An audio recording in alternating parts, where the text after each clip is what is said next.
When were you first elected to council? 59. Okay, and then... And then 61 to begin with, 58. 58. And why did you run for mayor? I didn't run. Somebody else ran for. Could you explain that? Well, I was going to... They changed the boundary, like I told you before, and they changed the boundaries, and I was not able to run because Henry Steffens was in that ward, so he wasn't up to run, so I decided to run for Alderman at large. And I had my petition completely sent it to just about ready to go to the clerk's office. And 4 of her men just uptown asked me, "Hey, you got to run for mayor." I said, "Oh no, well, we're going to draft you." I thought they were just kidding, but they did it.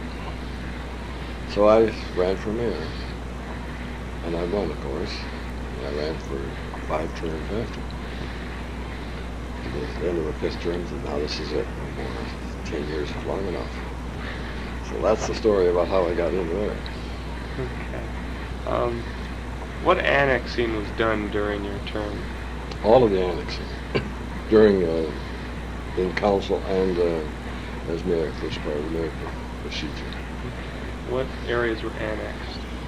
Holland Heights and up to Old Orchard Road, back at Virginia Central Park, and the jagged along the edge on 32nd Street. How was that annexing done? What process? Voting. People in the city voted, and people in the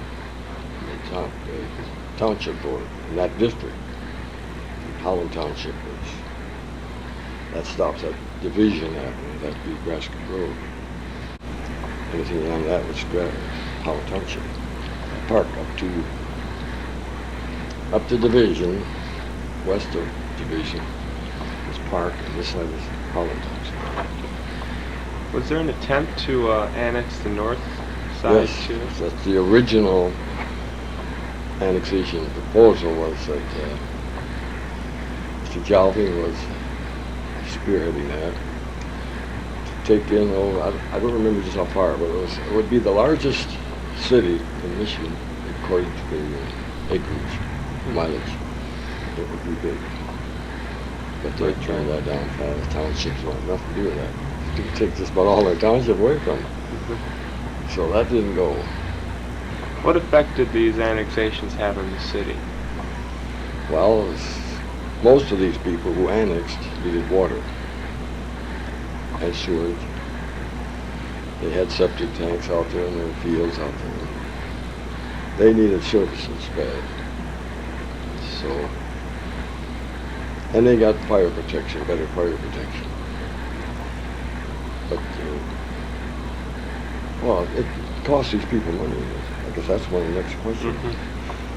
I go into that one. So all these public improvements were financed by special assessment? Special assessment, the property owners. And the city paid some too, out of their reserves. Like, we require such a size of pipe, we assess, I guess you're doing that now today, the larger pipe the city takes care of. See, and the old water mains were in Waverly Tank there, on Waverly Road. Remember where those are? Don't you remember that? No.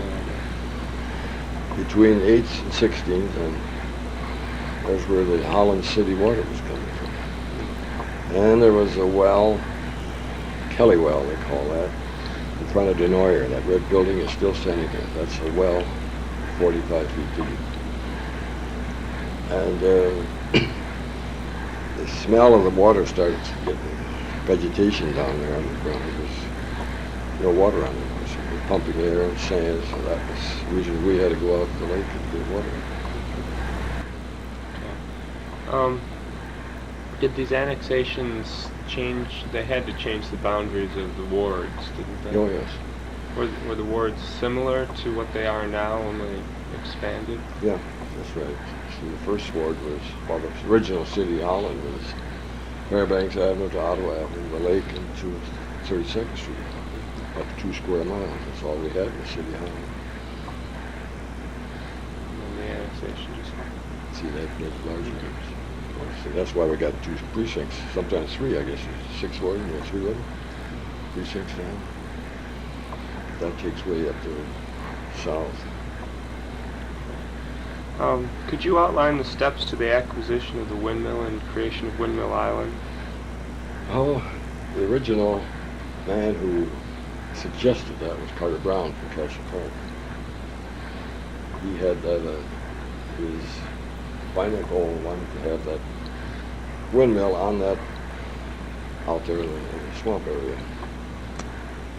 The original place, years ago, they had it's right back of Riverview Stadium now. There's a big island there where people had gardens on it during the war. And there's where we thought would be a nice spot for that windmill. So we got Mr.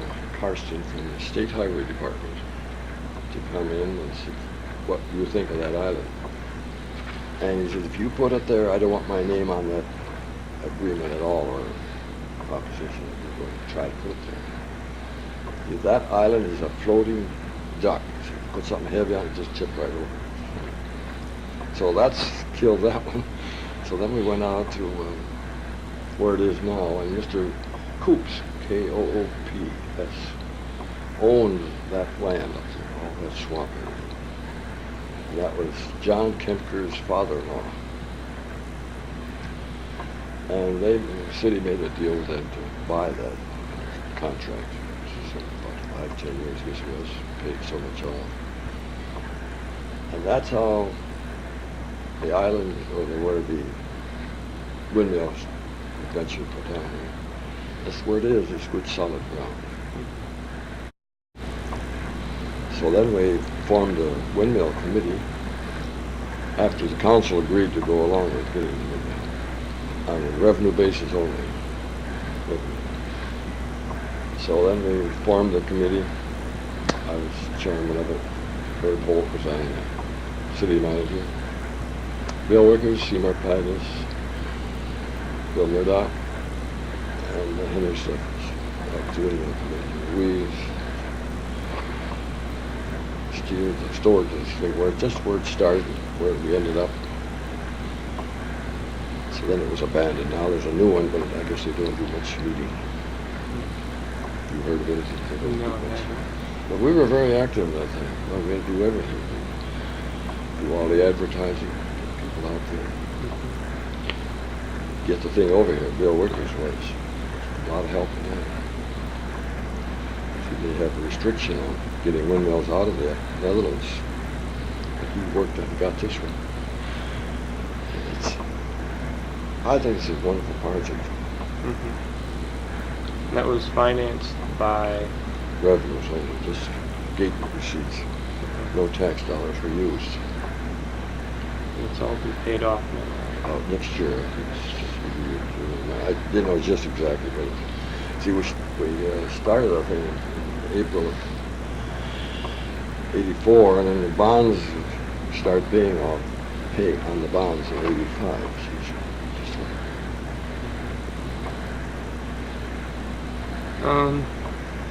What groups were formed or active in planning an expansion of the city? And what did they do? Well, we had the planning commission was a new. When was that formed? I think that was done when the state got their new constitution. It's 1964. I think that's when the planning commission, the city could acquire or have ordinance to could have a planning commission. And I guess you noticed that when we reorganized, I said, are we going to have a planning commission? So that has to be renewed every year, every 2 years. And that was, they did a lot of work, the planning commission. Here we sat with all this annexation. And we had to have development. So they got at it. We had Mr. Bagby as the director, consultant they hired for that purpose. And I think he did a good job getting zoning correctly.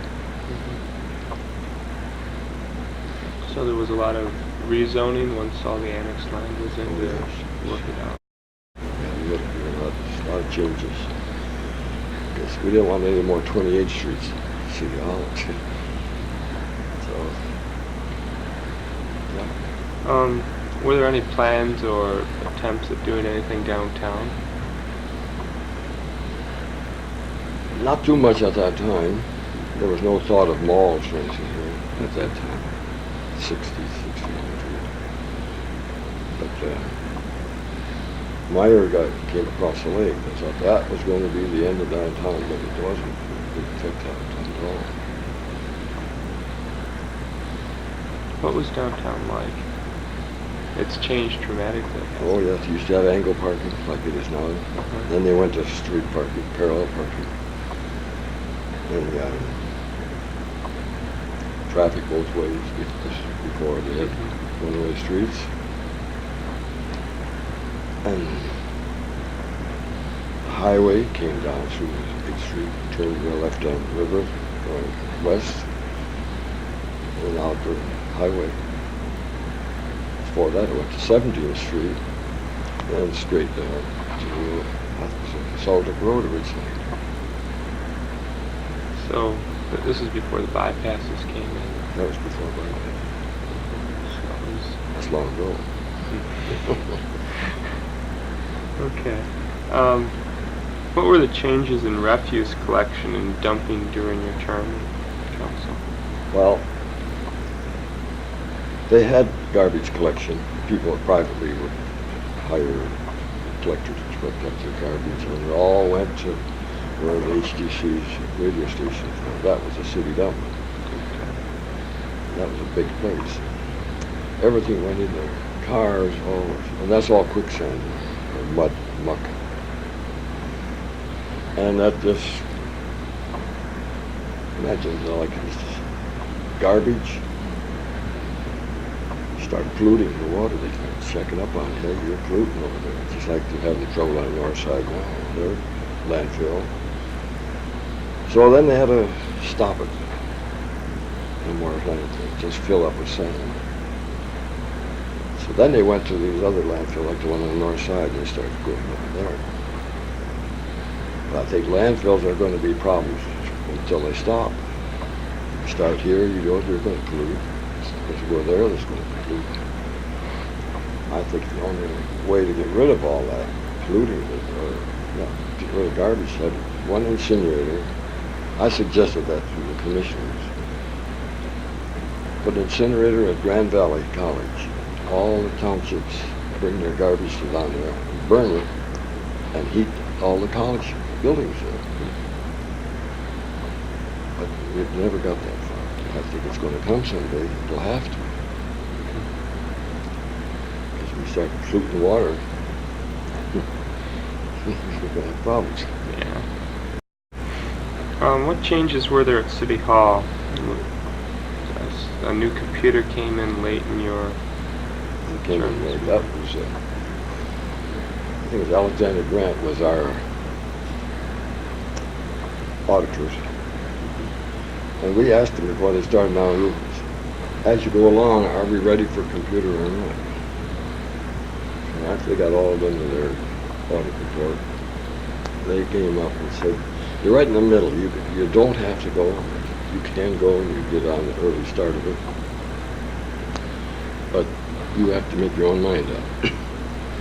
If you go for a computer, it's going to cost 2 or 3 more people. After that, you'll be losing 3 or 4 people. You don't need it. That just turned out to be more people working on the computer now than ever was. You know that? Why? I don't know. Soon after that, I got out. Well, I think computers is time saver. But still, people have to put it in. Still takes human beings to put the stuff in. The Human Relations Commission was formed during your tenure. Why was that formed, and what was it formed for? Well, we were starting to get the Mexican people were coming up in here, and Heinz brought a lot of them up here.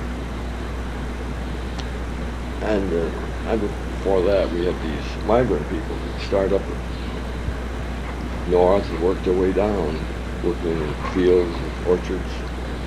They all seemed to stay in Holland. They liked Holland. And they were, somebody had to help them. The language barrier was a problem for them. So then that's a state agency too, where Mr. Filkins, Judge Filkins, was one of the people who was on that committee of the state to organize this Human Relations Commission. And we started out with 6 or 8 people, 9 at the most, I think. And we had different ones. We had educators, we had ministers, we had minority on there, and ministers, one of each one. And it worked out very well. But then they enlarged it to a bigger group, and then that got out of hand. Now I don't know if I think it's back down again, it's smaller. Yeah, it's very small. There were a lot of changes in that since I got out. Membership would resign and didn't want to be on anymore. I don't know why their reason is. Maybe you know. So, but I think that it helped the minority people. Is that what it was designed to do in the beginning, basically? Yeah. Like getting the place to stay, with a little bit of control on the renters, people that rent homes. I think that was there's also the Youth Commission. Was that Youth Commission? Was that under you, or was that? No, that wasn't me. Okay, that was Mr. Land. Land. What changes were there in City Hall itself? You had mentioned the mayor got his own office. Yeah, when I came in to be mayor, people would ask, call you up at home here and say, we'd like to see you. Total strangers, where can we see you? Well, you better come to my home. So they came here, had their problems, got back to City Hall, different departments, what they were concerned about.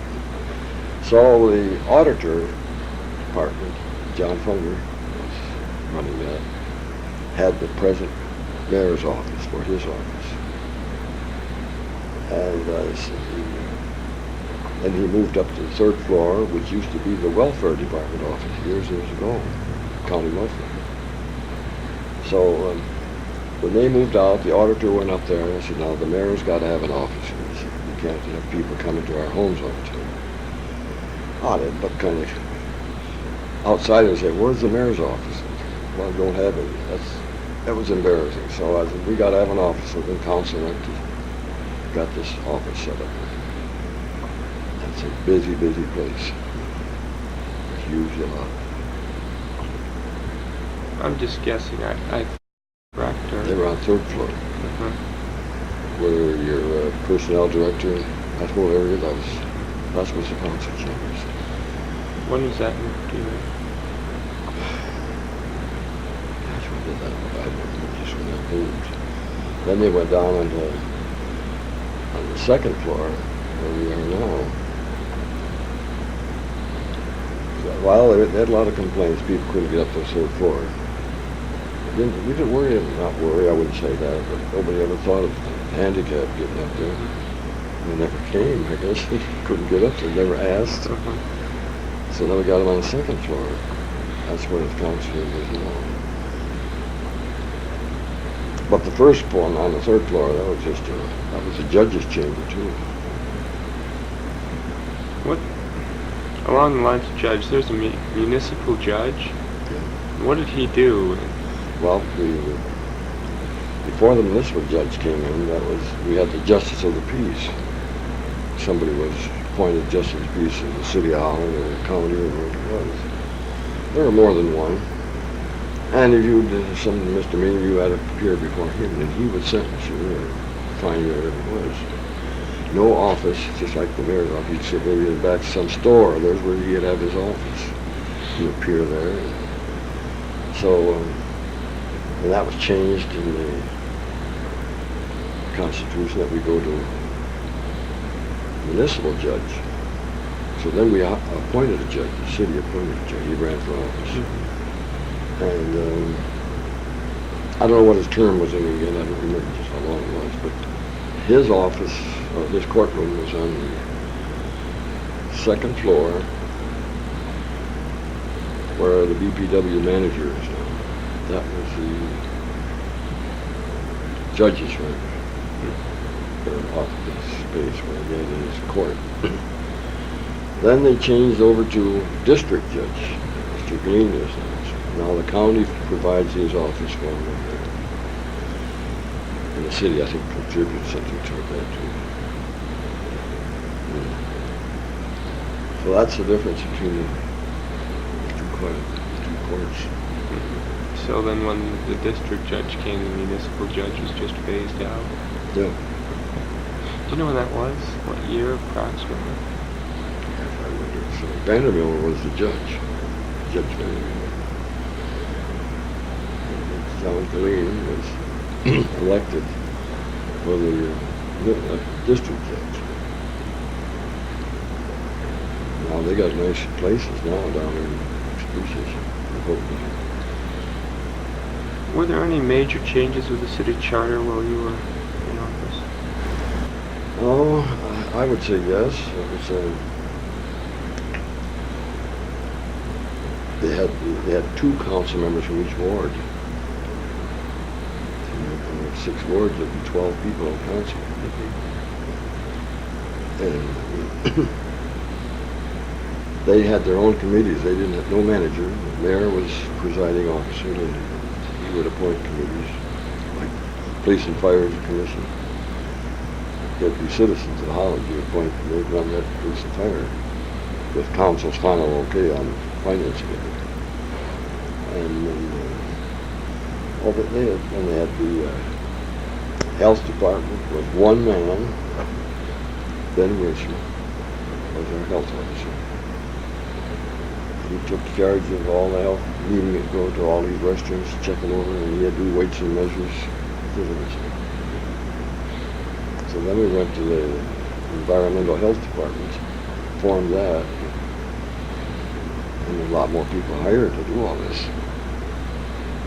Take care of it. But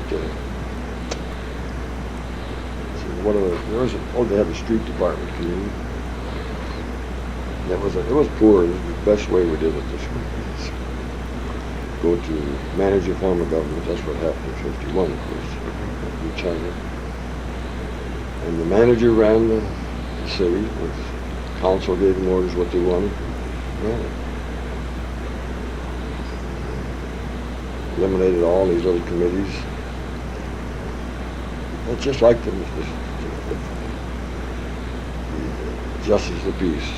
Everything was run kind of all just together. It's much better this way than the manager form of government. Much better. How much were you paid for being mayor? I was getting paid $5 a meeting and $50 a year for being a mayor. And then the council members just got $5 a meeting? Yeah, they got you could get up to $170 a year. Any meetings beyond that, you just donated your time. Did that increase at all during your... No. It stayed that way all the time. They had one of the members of the council asked for a committee, a 5-appointed committee to citizens to evaluate the mayor's job and council's job. Being paid, if it was correct or not, and they came back and didn't have to have any more pay. Now today, what is it? It's up to $30 per meeting? Yeah. No limit? I don't think so. So we had a limit. We didn't want to go so far. Yeah, and a lot of times the meetings were, special meetings were just free. You never got paid. How many special meetings were there? Not too many. When did they meet? At the, like... Council meetings? Yeah, when did the council meetings meet first of all? First and third Wednesdays like they do now. Yeah. Now, if you called a special meeting, would that meet hopefully on a Wednesday, or would you No, just meet anytime whenever? you call it. Uh-huh. If they had something important had to come up, if the bond issue had to be determined right at that particular day, they'd call a meeting on 6 hours notice, I think. Mm-hmm. Then you'd get over that. Just manager would come up with what happened, what we had to decide, and vote it.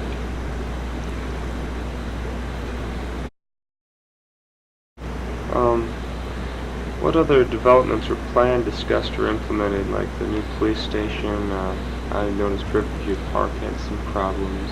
Well, the police station,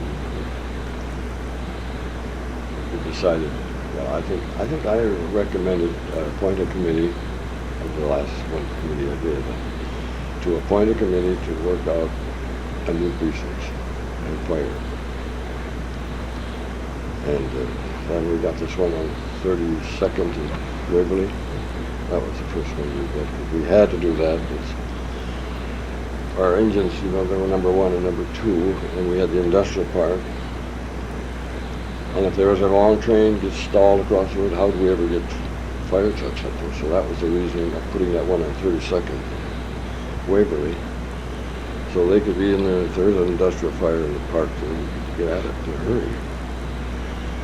And another reason that we got it over there, we'd have time enough to go under the bypass on Lincoln Avenue, or no, Lincoln bypass, so we wouldn't have to be stopped by a train to get into the part of town if we had to have all the departments, trucks together.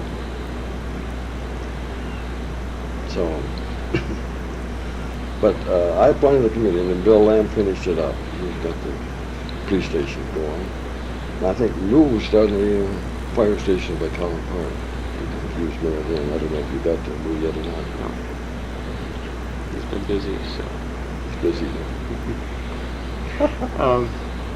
I'd noticed in going through the minutes there was a lot of talk about airports, especially the one in the township, and Yes. asking for money. And did you talk about that? Yeah, well, when I was on this, as mayor and as council member, city always made a contribution of $3,000 a year, and they'd have to run the airport. And it got the city off the hook. Didn't have no insurance to pay, no liability. They just made a donation every year. And that went for so many years that way. But my time, the Tulip City, I don't know if it was started then yet. It may have been started, but Ludeman started running that airport. But then they didn't pay anymore. The city dropped it. The township paid money into it too. Holland Park Township put money in Holland City. But this Tulip City was, one couldn't even think of being bought yet. Now it's all ready to buy. New process. Almost had the money we had. Okay. Could you outline the steps to the building of Herrick Library? Well, that was, Mrs. Hayes was the librarian,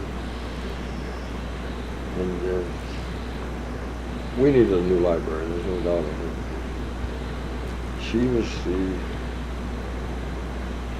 instigator of trying to get this library, and she worked with Bob Fisher, who was mayor at the time.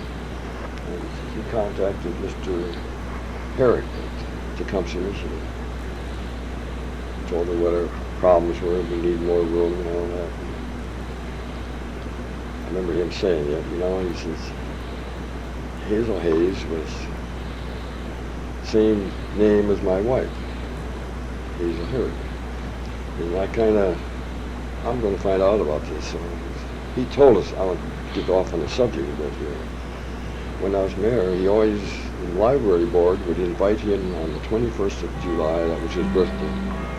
They'd have a little luncheon for him at the library, and the mayor and his wife, the city manager, and the board would go to this little party. He'd tell us different things what happened. That's what he said about Mrs. Hayes, same name as my wife. It was a good project she had. So it took time, he says, but that's how we got the library. Where was the old library? That was up in the second floor of City Hall. That's where it was first. I remember at the time when the library was still up there, the budget was $40,000 for the library. Now it's over 500,000, Yeah, 400 something. 400 some thousand. A lot of difference. Yes, But big, we got a bigger nice- library. We got a bigger library too, of course. It takes more people to operate it. But I give her a lot of credit for getting the roots started on this. How was the new city manager selected when Mr. Holt left? I appointed the committee, myself, Pierre Bolt. I don't know the other two were. I'm trying to recollect who they were. But I don't know. Then we were advertised in the Municipal League magazine, wanting a city manager. And we had quite a few applications. Do you have any idea how many? Oh, boy. 6 or 8, anyway. Okay. Mr. Bob came from Mason,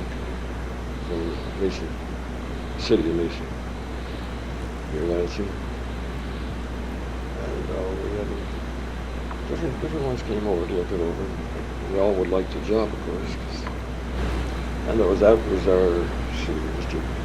Klinick was our first manager, and then it was Herb Holt, Bill Boff, and now Terry Ford.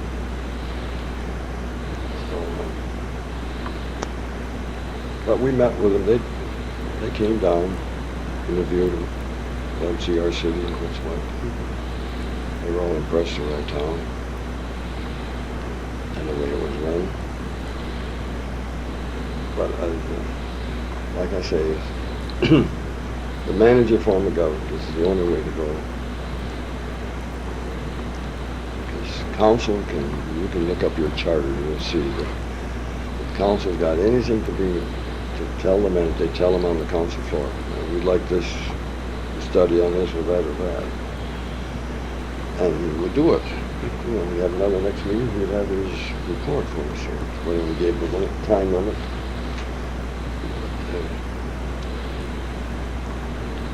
That keeps it going pretty good, I think. The manager's going good. Did the media have any influence directly or indirectly on the actions of council? No, I would say that we had a good reporter. Connie Van Boris was a news media reporter for Sentinel and the council. And she was kept right on the middle of the road. She took no sides at all. And she kept an even keel over there on that Sentinel. And when something would come up that would be, well, not really crazy, something that would maybe be caused a lot of flack, I would go over and talk to Mr. Butler first and tell him this is what we're going to plan on doing in council. He liked to know ahead of time what was going to come. And you never had any trouble with him. Never. And, he knew that. And he said, you tell Corny, whatever you see he wants to put papers on. We had no problem. But Corny just, you'll talk to anybody at City Hall. Corny did a good job as far as coordinating the Sentinel City Council. And we had those luncheons just at 5:30, I think we met. Then we had those, we go to the hotel, different places. That was started before I got in there. And she would always attend those meetings. And if something would be that was coming in the future that we didn't want anything, we'd ask her not to put anything in about it, and she wouldn't. But she knew what was coming. She would make a lot of fuss and paper ahead of time. So it worked out very well. Are there any other things you'd like to comment on that you remember and put down for history? Gosh, I don't know. If you really thought you'd like to talk about, maybe you were here the first time. Is there anything in there that you would like to hear about? Well, when I was going through the minutes, I did notice There was one thing that I thought was kind of interesting. In 1965, the Dutch millwright on Windmill Island, J.D. Miedendorf, he had some problems trying to purchase a car. Yes. Tell him about that. Bob DeNoyer was a good pusher for the windmill. DeNoyer Chevrolet. And he gave him a car to use. And he was quite a guy, Miedendorf.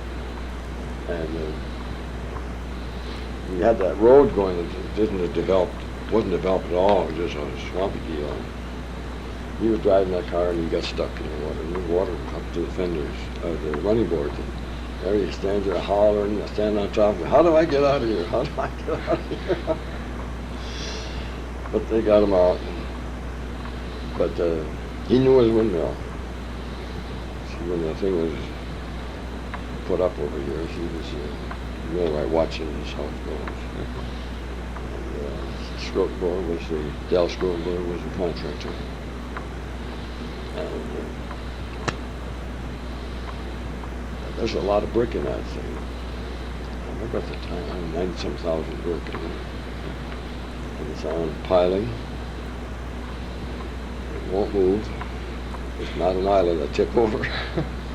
But that was quite an experience to hear that from this Mr. Carson from the State Highway Department. If you put that thing on there, I don't want my name tied to this thing at all. It was